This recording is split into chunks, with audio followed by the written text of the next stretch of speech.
Frères et sœurs, chers amis, bonjour. J'espère que vous allez bien. Vous êtes au courant certainement des nouvelles sur le déconfinement. Comme cela a été évoqué, j'y reviendrai certainement la semaine prochaine, de façon un peu plus officielle, quand nous aurons plus d'éléments, notamment de la part de notre propre évêque.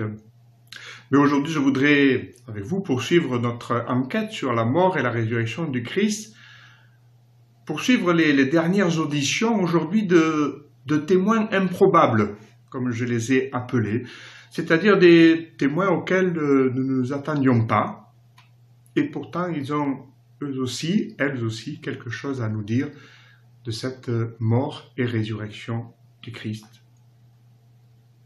Pour cela, il nous faut d'abord revenir au pied de la croix. Nous avions laissé là les saintes femmes, avec bien sûr Marie, la mère de Jésus, mais aussi le disciple fidèle, celui que Jésus aimait.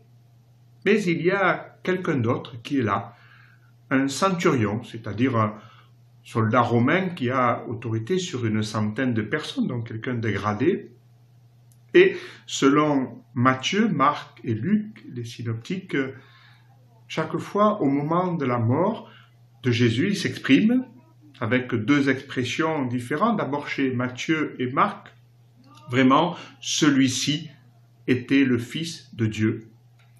Chez saint Luc, on retrouve plutôt la formule « sûrement, cet homme était injuste ». En effet, chez saint Luc, il n'y a jamais dans une personne cette profession de foi au Christ, Fils de Dieu, parce que c'est laissé dans la bouche de Satan ou du diable, avec toute l'ambiguïté que ça peut avoir. Vous connaissez la formule « si tu es le Fils de Dieu », qui est toujours une tentation. Donc, ce centurion, là, au pied de la croix, qui n'attend pas la résurrection, mais qui déjà, au moment de la mort, Jésus, à travers cette mort, la manière dont Jésus meurt, pressent, même s'il ne met pas derrière le terme « Fils de Dieu », ce que nous pouvons mettre à travers notre foi chrétienne et toute la théologie qui s'est développée, mais qui pressent que cet homme-là est proche de Dieu, est un envoyé de Dieu. Pour nous dire, ce témoin-là, que ce message du Christ mort et ressuscité est pour tous. Pour les Juifs qui sont là, bien sûr, mais pour tous les païens, pour tous. Pour tous, et même, à vrai dire, pour un autre témoin improbable, un persécuteur de l'Église. Mais pour cela, il nous faut nous projeter quelques années à l'avant. Nous voilà donc quelques années après la mort et résurrection du Christ, vers l'an 36. Saul était toujours animé d'une rage meurtrière contre les disciples du Seigneur. Saul, Saoul, c'est ici le nom araméen de Paul, qui est son nom version grecque ou romaine. Il ne s'agit pas ici du nom qui est donné par l'appel du Seigneur, comme Pierre pour Simon, mais simplement beaucoup de personnes à l'époque avaient ce double nom, une version latine du nom araméen. Toujours animé d'une rage parce que, on le sait, depuis l'an 33 à peu près, au moment du martyre d'Étienne, le premier diacre, eh bien Paul est déjà là et approuve ce meurtre. Il alla donc trouver le grand prêtre et lui demanda des lettres pour les synagogues de Damas, afin que s'il trouvait des hommes et des femmes qui suivaient le chemin du Seigneur, il les amène enchaînés à Jérusalem. On voit que Paul est donc là en train de s'attaquer à l'Église naissante, aux premiers disciples du Christ, ceux qui suivaient le chemin. Vous savez qu'au début, le christianisme est appelé la voie, en référence bien sûr à Jésus, qui lui-même s'est présenté comme « Je suis le chemin », la voie, la vérité et la vie. Donc, qui suivait le chemin du Seigneur, on pourrait dire aussi, qui suivait le chemin qu'est le Seigneur. On voit ici aussi que saint Paul est celui qui souhaite persécuter, c'est lui qui va chercher des lettres auprès du grand prêtre. Et puis donc, sur ce chemin de Damas, cette conversion, comme il était en route et approché de Damas, soudain, une lumière venant du ciel l'enveloppa de sa clarté. Il fut précipité à terre, il entendit une voix qui lui disait « Saul, Saul, pourquoi me persécuter ?» Dans le texte que vous avez sous les yeux, j'ai mis en rouge ce qui touche à la communauté chrétienne des disciples, et puis en vert ce qui touche plutôt à la conversion, à ce qui se passe dans Saint Paul.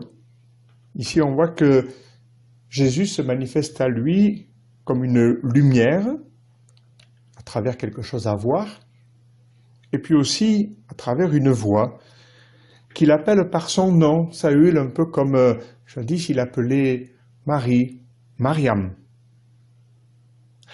Ce qui est surtout intéressant à repérer aussi dans ce texte, c'est que quand Jésus ressuscité s'adresse à Paul, il lui dit « Saul, Saul, pourquoi me persécuter ?» Alors que Saul, lui, est en train de persécuter les chrétiens, les disciples de Jésus, Jésus ressuscité s'adresse à lui en lui disant « C'est moi que tu persécutes ». Et de fait, Paul réagit « Qui es-tu, Seigneur ?» Ici, ce n'est pas le Seigneur au sens du terme de Dieu ou Fils de Dieu. Paul ne le connaît pas encore. Mais il sent bien que c'est un personnage céleste, comme un ange peut-être. Et la voix répondit « Je suis Jésus, celui que tu persécutes. » C'est même pas le nom du Christ ressuscité, c'est ce nom humain de Jésus de Nazareth, qui est celui qui est persécuté en même temps que sont persécutés les chrétiens. Et il ajoute, relève-toi et entre dans la ville, on te dira ce que tu dois faire. Saint Paul découvre d'abord donc Jésus comme celui qui est présent à travers la communauté des croyants, des premiers chrétiens. Mais après avoir fait la rencontre très forte du Christ ressuscité, eh bien, il va aller à la rencontre de cette communauté. Mais il va d'abord faire une expérience personnelle, l'expérience du Christ, comme l'ont fait les apôtres jadis. Je reprends le texte. Ses compagnons de route s'étaient arrêtés, muets de stupeur, ils entendaient la voix, mais ils ne voyaient personne. Saul se releva de terre, et bien qu'il eût les yeux ouverts, il ne voyait rien. Ils le prirent par la main pour le faire entrer à Damas. Pendant 3 jours, il fut privé de la vue, et il resta sans manger ni boire. Cette passion que les apôtres ont vécue alors que Jésus était mort, qu'ils étaient séparés de lui, Paul va maintenant la vivre pendant 3 jours, comme Jésus au tombeau. Il est privé de la vue, lui aussi est dans le noir, et il reste sans manger ni boire, littéralement comme un mort. Il fait cette expérience chrétienne de la conversion, de passer par la mort pour à nouveau revenir, retrouver la vie donnée par le Seigneur. Et donc, il va faire la rencontre de cette communauté chrétienne à travers un disciple, Ananie. Or, il y avait à Damas un disciple nommé Ananie. Dans une vision, le Seigneur lui dit « Ananie ?» Il répondit « Me voici, Seigneur ». Là, on a la réponse du disciple fidèle. Le Seigneur reprit « Lève-toi, va dans la rue appelée rue droite, chez Jude. Tu demanderas un homme de Tarse appelé Saul. » Il est en prière et il a eu cette vision, un homme du nom d'Ananie entrait et lui imposait les mains pour lui rendre la vue. Ananie répondit, « Seigneur, j'ai beaucoup entendu parler de cet homme et de tout le mal qu'il a fait subir à tes fidèles à Jérusalem. Il est ici après avoir reçu de la part des grands prêtres le pouvoir d'enchaîner tous ceux qui invoquent ton nom. » Mais Ananie est très réaliste, il connaît bien, il a entendu parler de ce Saul et il se permet de dire au Seigneur, « Tu sais quand même vers qui tu m'envoies, quoi. » Mais le Seigneur lui dit, « Va, car cet homme est l'instrument que j'ai choisi pour faire parvenir mon nom auprès des nations, des rois et des fils d'Israël. » Voilà en quelques mots la vocation de Paul. Il est appelé pour cette mission. Et moi, rajoute le Seigneur, je lui montrerai tout ce qu'il lui faudra souffrir pour mon nom. Il va vivre aussi cette expérience, comme Jésus, de cette épreuve dans cette mission. Ananie partit donc et entra dans la maison. Il imposa les mains à Saul en disant « Saul, mon frère, celui qui m'a envoyé, c'est le Seigneur, c'est Jésus qui t'est apparu sur le chemin par lequel tu venais. Ainsi tu vas retrouver la vue et tu seras rempli d'Esprit Saint. » Vous l'avez remarqué, Saul, mon frère. Ananie, qui sait que Saul est là pour persécuter l'Église, sur l'ordre du Seigneur, va le rencontrer, va vers lui et, en lui imposant les mains, l'appelle mon frère. C'est cela aussi qui fait faire à Saul l'expérience de la communauté chrétienne. Être reçu vraiment comme un frère, malgré tout ce qu'il a fait aux chrétiens jusque-là, sans un mot, sans une remarque. Aussitôt tombèrent de ses yeux comme des écailles et il retrouva la vue. Bien sûr, c'est quelque chose aussi de symbolique, une conversion. Enfin, il peut voir en vérité qui sont ces chrétiens, qui est le Seigneur. Qu'est-ce que la foi chrétienne? Il se leva, puis il fut baptisé. Cette communauté que Paul a d'abord rencontrée dans le Christ ressuscité, « Je suis celui que tu persécutes », puis qu'il va découvrir à travers Ananie, un des disciples, voilà maintenant qu'il y est intégré par le baptême. Alors il prit de la nourriture et les forces lui revinrent. Et il va faire lui-même l'expérience de cette communauté.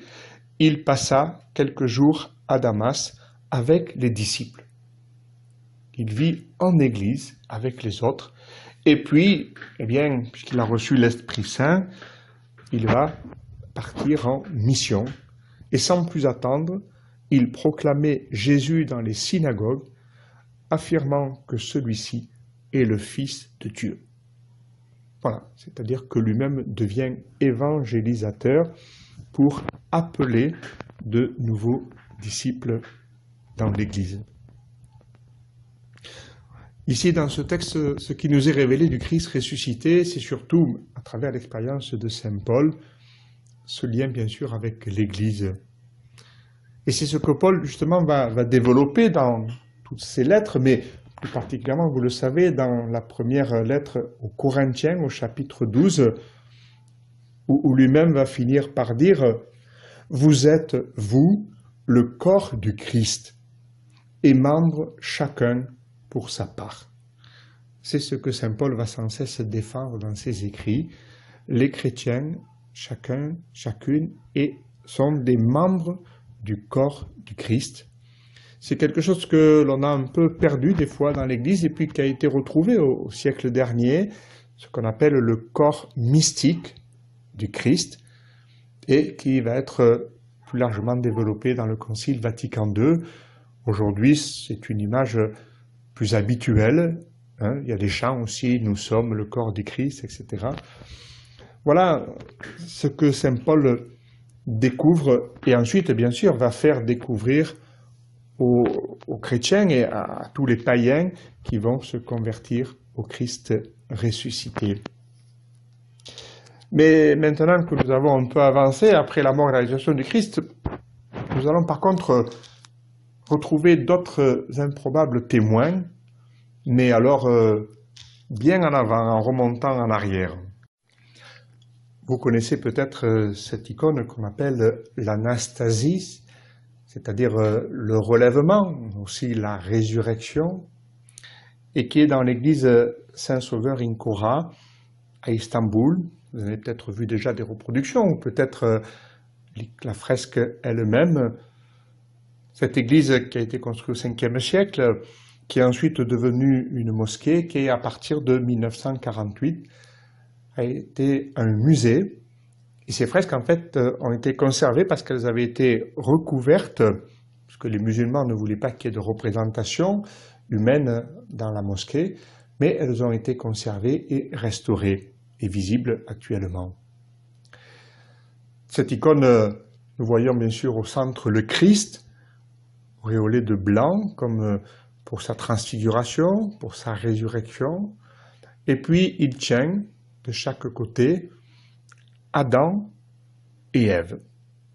Oui, voilà ces deux témoins improbables que nous retrouvons, témoins du Christ ressuscité. Cela fait référence aux paroles mêmes du credo de notre profession de foi. Il est descendu aux enfers. Vous savez bien que le terme enfer au pluriel ne signifie pas la même chose que l'enfer au singulier, le lieu des damnés, de ceux qui sont loin de Dieu.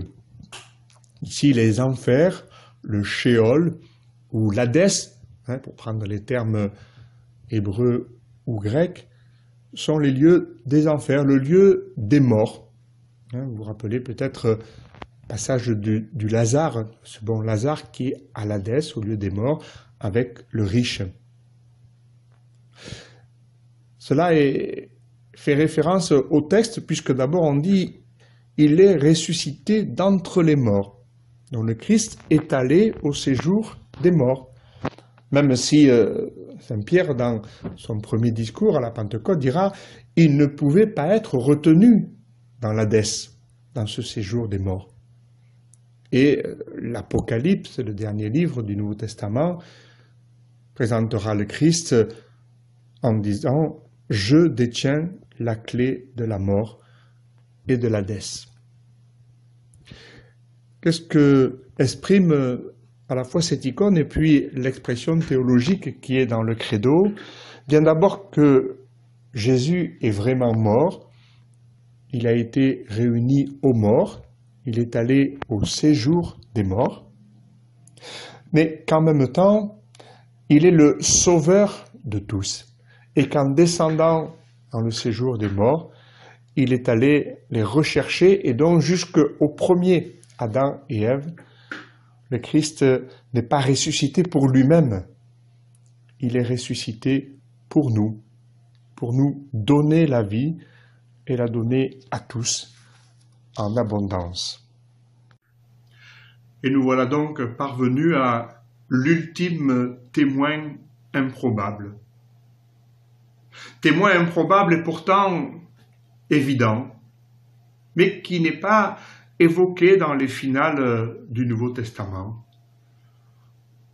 Vous l'aurez reconnu certainement, il s'agit de Marie, la mère de Jésus. De fait, il n'y a pas d'apparition à Marie, pas de récit. Pourtant, on sait par les Actes des Apôtres qu'elle est là, avec les apôtres au Cénacle. Marie, la femme de foi, bienheureuse, celle qui a cru, Marie, femme d'espérance, qui peut-être, comme certains le faisaient remarquer, n'avait pas besoin des apparitions du ressuscité pour croire qu'il était vivant. Alors, pour évoquer ce dernier témoin improbable, je vais laisser le pape, notre pape François, en parler lui-même, parler de cette femme d'espérance comme il a fait lors de catéchèse en 2017. Mais juste avant de lui laisser la parole, je me permets quand même de prendre le temps de vous bénir, vous, vos proches. Seigneur soit avec vous et que Dieu, dont l'amour est tout-puissant, vous bénisse, lui qui est Père, Fils et Saint-Esprit. Amen. Voilà, si vous voulez, eh bien, nous rejoignons notre pape François, place Saint-Pierre.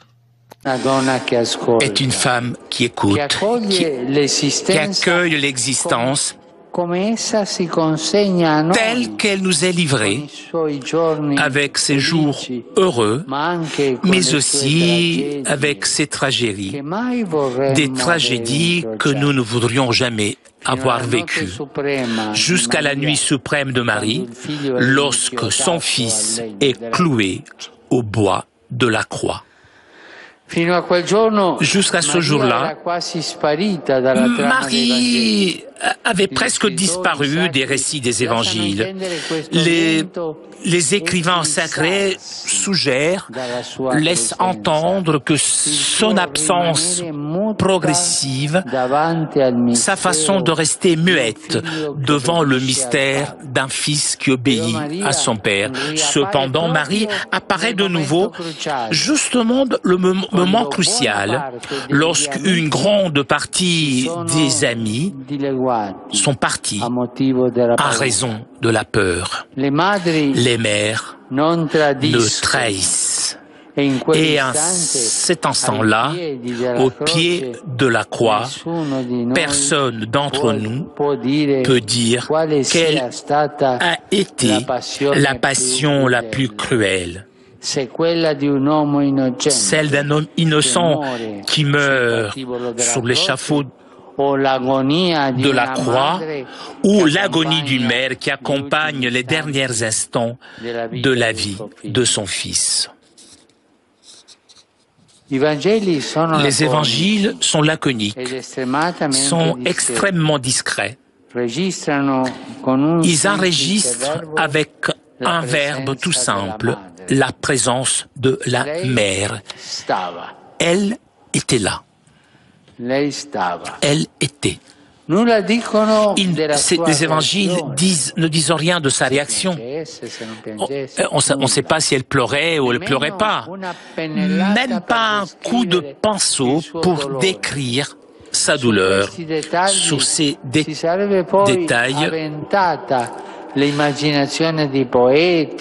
ces détails auraient été par la suite repris par des poètes et des peintres qui nous ont offert des images qui sont entrées dans l'histoire de l'art et de la littérature. Et les évangiles disent uniquement « elle était là ». Elle était là dans le moment le plus dur, le plus cruel. Elle souffrait avec son fils. Elle était. Marie, elle était tout simplement là.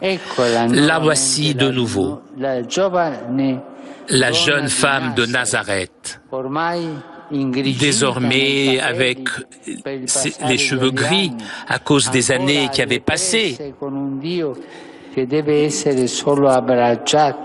qui était avec un Dieu qui doit être seulement embrassé et avec une vie qui est arrivée au seuil de l'obscurité la plus sombre. Marie était dans l'obscurité le plus sombre, mais elle était. Elle n'était pas partie, elle était là. Marie est là, présente fidèlement. À chaque fois qu'il faut avoir une bougie allumée dans un lieu obscur, un lieu de brouillard.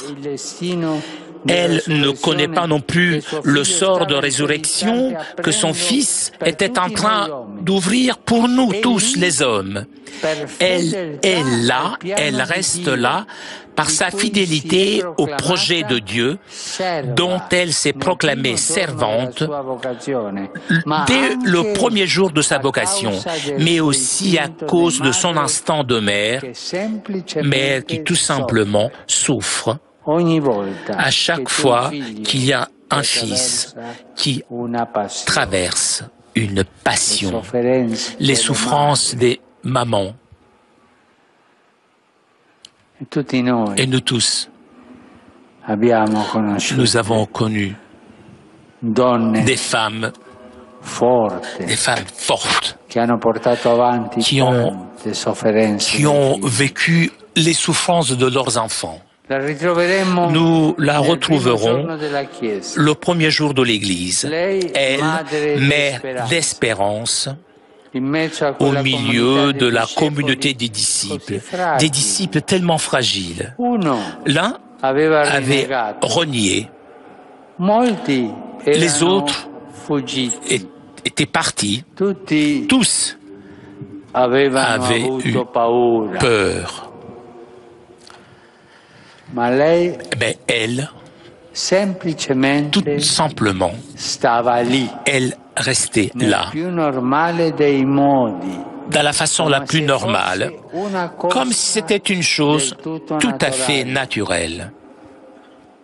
Dans la première église enveloppée par la lumière de la résurrection, mais aussi par les craintes des premiers pas qu'elle devait accomplir dans le monde. Pour cela, nous tous, nous aimons Marie comme une mère.